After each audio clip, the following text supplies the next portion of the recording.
आज हम लोग इस वीडियो में देखिए मॉडर्न सेट 2 का रिवीजन करेंगे, जो कि आपके हिंदी के एग्जाम के लिए बहुत इंपॉर्टेंट है।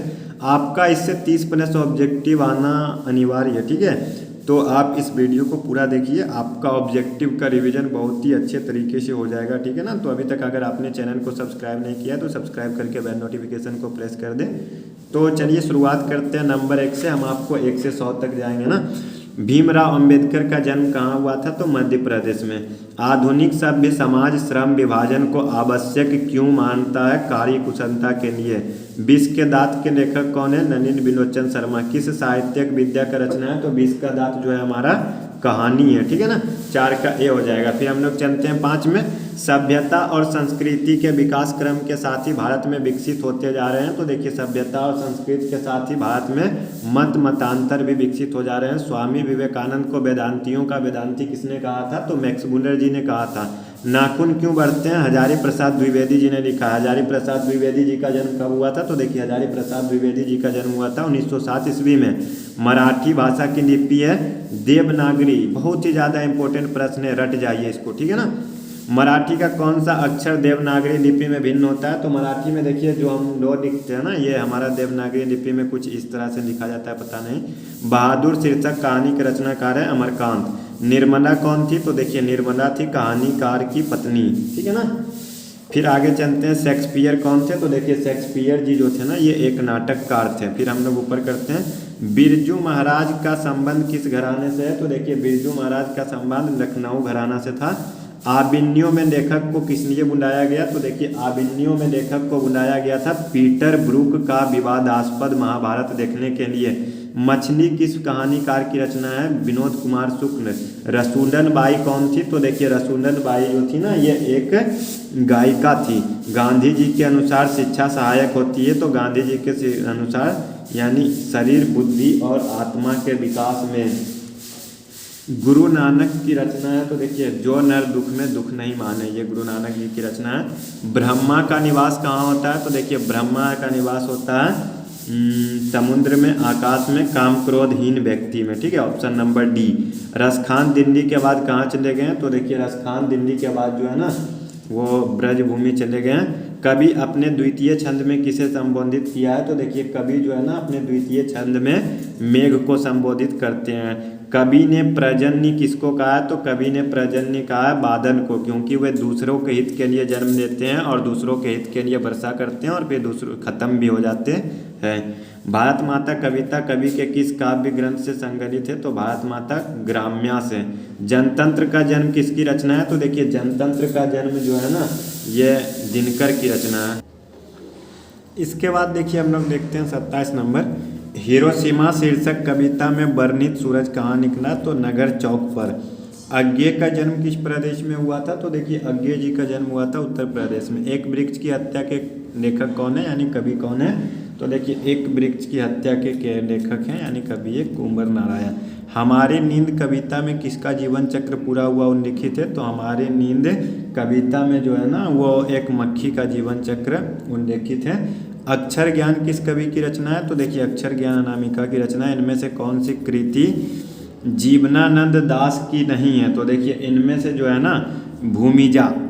लौटकर आऊँगा फिर कविता में उल्लू कहाँ बोलता है? तो लौटकर आऊँगा फिर में कविता में जो उल्लू बोलता है ना, वो कपास के पेड़ पर बोलता है। रेनर मारिया रिन्के किस देश के कवि है? तो देखिए रेनर मारिया रिन्के जो थे ये जर्मन कवि थे, ठीक है ना, यानी जर्मनी के कवि थे। इसके बाद हम लोग चलेंगे 34 के बाद 35 नंबर में। देखिए भारत में जनतंत्र की स्थापना कब हुई? तो देखिए 35 नंबर में जनतंत्र की स्थापना हुई 1950 ईस्वी में। दिनकर को साहित्य अकादमी पुरस्कार किस कृति पर मिला? तो दिनकर को साहित्य अकादमी पुरस्कार संस्कृति के 4 अध्याय। दही बाली मंगम्मा के लेखक कौन है? कहानीकार कौन है? तो देखिए दही बाली मंगम्मा के कहानीकार है श्रीनिवास। रंगप्पा कौन था? तो रंगप्पा एक जुआरी था, ठीक है। फिर चलते हैं 39 में। ढहते विश्वास के कहानीकार कौन है? तो देखिए ढहते विश्वास के कहानीकार है हमारे सतकोरी होता जी, ठीक है ना। फिर हम लोग चलते हैं 40 में। ईश्वर पेटलीकर किस भाषा के साहित्यकार है? गुजराती। कहानीकार सुजाता का असली नाम क्या है? तो देखिए कहानीकार सुजाता का असली नाम है एस रंगराजन। सांबर दैया की कहानी धरती कब तक घूमेगी का विषय है? तो देखिए सांबर दैया की कहानी धरती कब तक घूमेगी का विषय है राजस्थानी समाज। क वर्ग का उच्चारण स्थान है तो देखिए क वर्ग का उच्चारण स्थान होता है कंठ। भाववाचक संज्ञा नहीं है तो देखिए अफ्रीकी, बचपन, चोरी, बुढ़ापा, अफ्रीकी, यह है हमारा जातिवाचक संज्ञा। सर्वनाम के कितने भेद है तो हिंदी में सर्वनाम के 6 भेद हैं। पशु का विशेषण होता है पशुता। आसन्न भूतकाल का उदाहरण है तो देखिए आसन्न भूतकाल का उदाहरण है मैं चल रहा हूँ। सदाचार में कौन सी संधि है तो देखिए सदाचार होता है सत प्लस आचार, ठीक है, तो ये हो जाएगा हमारा क्या व्यंजन संधि, सत प्लस आचार। तिरस्कार में कौन सी संधि है तो देखिए तिरस्कार में जो हमारा संधि है वो है तिरह प्लस कार यानी संधि विच्छेद।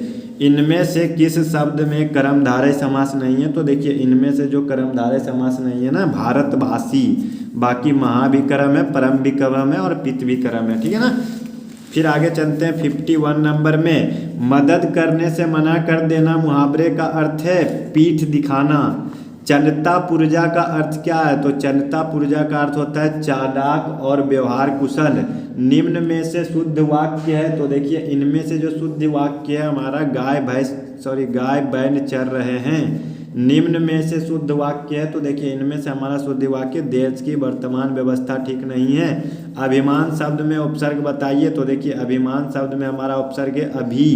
पावक शब्द में प्रयुक्त प्रत्यय है तो पौज और अक यानी ए नंबर हो जाएगा। 57 तलाश का लिंग निर्णय करें। मुझे तुम्हारी तलाश है, मुझे तुम्हारा तलाश है, मुझे तुम्हारे, ये देखिए इसमें हमको लग रहा है स्त्रीलिंग होगा, मुझे तुम्हारी तलाश है। अपेक्षा का लिंग निर्णय करें तो अपेक्षा का लिंग निर्णय स्त्रीलिंग। आसक्त किसका विलोम है तो आसक्त विलोम है किसका हो जाएगा, इसका हो जाएगा विरक्त का। अंधकार का विलोम क्या होता है तो देखिए अंधकार का विलोम प्रकाश। जाति प्रथा मनुष्य को जीवन भर के लिए किसमें बांध देती है, एक पेशा में बांध देती है। जैसे होता है ना कि अगर तुम लोहार हो तो तुम लोहे वाला काम करोगे, तुम ये हो तो तुम वही काम करोगे। कासू मदन के साथ किस खेल में शरीक होना चाहता था, लट्टू।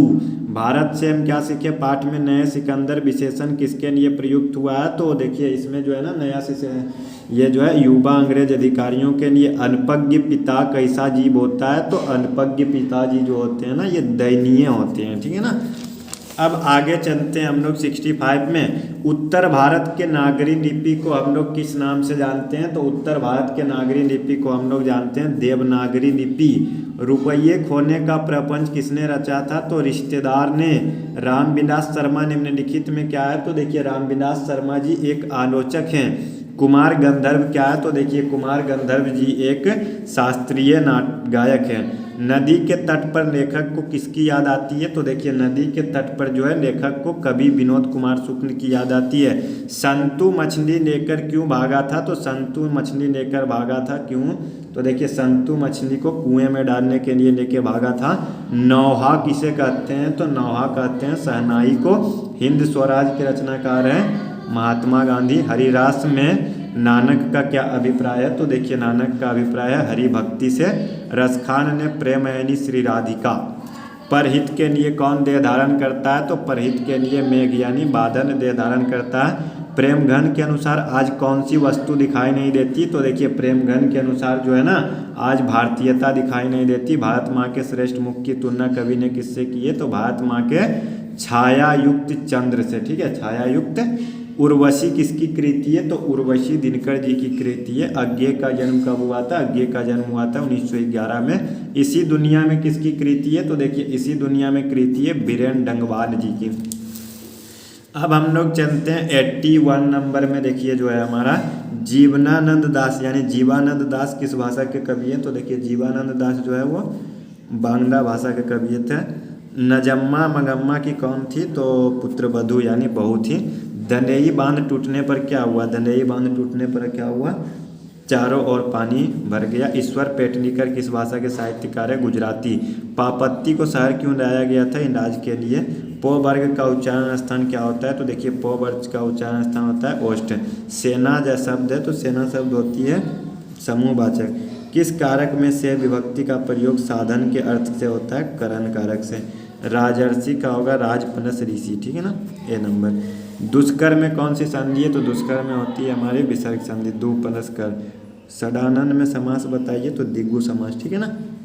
सुख दुख में कौन सा समास है तो ये हो जाएगा द्वंद्व समास हमारा, ठीक है ना। फिर आगे चलते हैं। एक मयान में दो तलवार के मुहावरे का अर्थ है एक ही स्थान पर दो समान अधिकारी नहीं रह सकते। अपनी गरज बावली लोकाक्ति का समान अर्थ है स्वार्थी आदमी दूसरे की चिंता नहीं करता है, ठीक है ना। फिर देखिए निम्नलिखित में से सही शब्द शुद्धि का चुनाव कीजिए। तो देखिए इसमें से सही शब्द जो है ना ये है हमारा डी नंबर। निम्नलिखित में से सही शब्द शुद्धि का चुनाव करिए। क्यारी ए नंबर।